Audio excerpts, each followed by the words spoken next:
ఒక నిశ్శబ్దమైన సాయంత్రం. ఆకుపచ్చ అడవిలో సూర్యుడు నెమ్మదిగా అస్తమించసాగాడు. ఆకాశం లేత గులాబీ రంగు, నారింజ రంగు మేళవించి అందమైన నీడలా మారింది. అడవి మధ్యలో ఆడుకుంటూ, గెంతుతూ అలసిపోయిన ఒక చిన్న కుందేలు పెద్ద ఆవలింతను వదిలింది. కొద్ది దూరంలో ఒక చిన్న ఎలుక నిద్రపోతున్నట్లుగా కళ్ళు తుడుచుకుంటోంది. ఇద్దరికీ చాలా ఉత్సాహంగా గడిచిన రోజు. కుందేలు, ఎలుక కూడా ఒక పెద్ద చెట్టు కింద కలుసుకున్నారు. నాకు నిద్ర వస్తోంది అని కుందేలు నెమ్మదిగా చెప్పింది. నాకు కూడా అని చిట్టి ఎలుక సమాధానమిచ్చింది. వారు ఇద్దరూ మృదువుగా, వెచ్చగా ఉన్న నిద్రపోయే చోటు కోసం వెతకడం ప్రారంభించారు.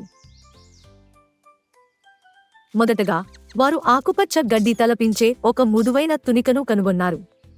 అది రబ్బటి పంజాలాగా సాఫీగా ఉండింది.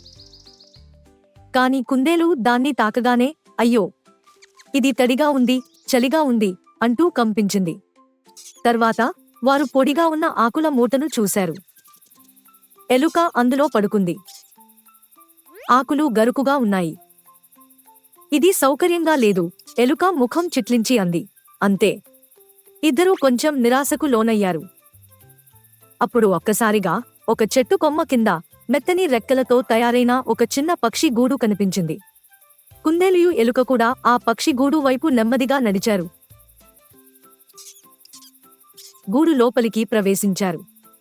వావ్ అని కుందేలు ఆశ్చర్యంగా అంది. ఇది ఎంత మృదువుగా ఉందో.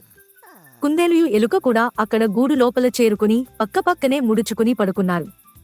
ఆకాశంలో నక్షత్రాలు మెరిశాయి. చెట్టు కొమ్మలు గాలిలో నెమ్మదిగా ఊగుతున్నాయి. కుందేలుయు ఎలుక కూడా సురక్షితంగా, సంతోషంగా నిద్రపోయారు. వారు మధురమైన కలలు కనడం ప్రారంభించారు. మంచి విషయాలు దొరకడానికి సమయం పడుతుంది. ధైర్యం మరియు సహనంతో మీరు సరైనదాన్ని సులభంగా కనుగొనగలరు.